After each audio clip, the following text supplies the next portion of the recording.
Congressman King, the would-be suicide bomber is actually a double agent. What can you tell us about it and about him? I'm in a position, I really can't tell you very much at all. I've been briefed on this. As far as I know, this has not been in any way declassified by the CIA or by the administration.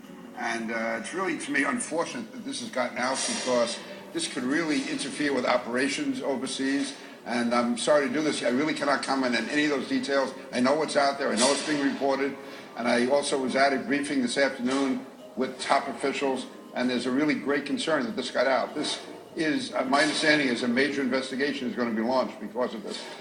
You were also briefed yesterday. We talked to you yesterday about what details you could say. Are there any new details that you can say?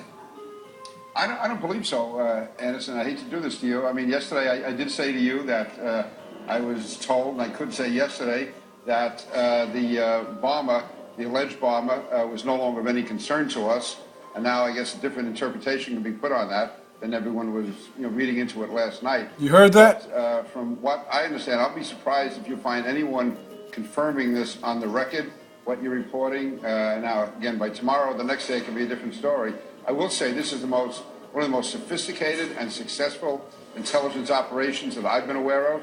I've never seen anything so tight. You thought it was? It was held as close as anything I've ever seen, and that's why the leak, when it broke, I guess about a week ago, really put a lot at risk, including human lives. Kirk Haskell caught your ass. Coming out can be dangerous. So you see, people, all we need to do now is recognize what's really going on here. The criminals got caught. Kirk Haskell and his lovely wife, Lori Haskell, were following the perpetrator, the alleged perp.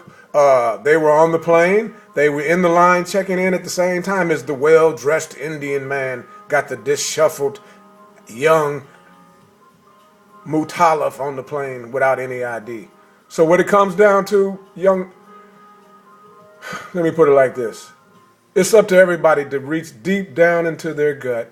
Start being the good Christians, Muslims, Jews, even good atheists, whatever you're calling yourself. And stop letting these criminals pull off the most diabolical schemes, fronting young, baffled, dazed, and confused African Americans as they fall guy.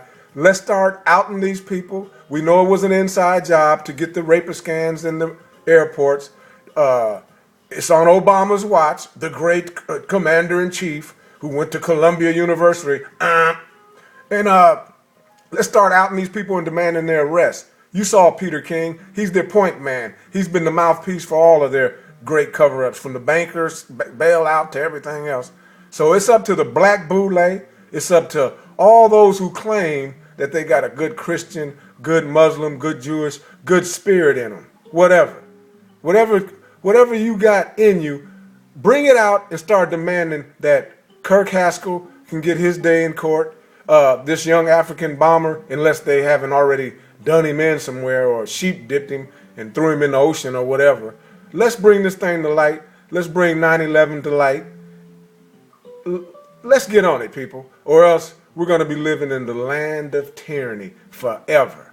Obviously, Trayvon Martin's case was poorly handled, but everybody got on board to get Trayvon some justice. Let's get this young African some justice, like we demanded for Trayvon, even though we didn't know none of the behind-the-scenes stuff going on that either. But we just assumed he was taken out innocently. Didn't know nothing about the case. All we had is mixed testimony from everybody. Just assumed that Zimmerman, the evil white Spaniard, did it out of pure hate and spite for the black man. But regardless of what the truth was, 90% of black folks was behind sending Zimmerman to prison, but at the same time ignoring what's happening to the Christmas Day bomber, so Obama can continue to strafe bomb Libya, Syria, and any other country he wants to bomb. Like the great General Wesley Clark said, 7 countries in 5 years. Well, now we've justified by sacrificing this young African American who went to England to become radicalized. Do you believe that? Have a nice day.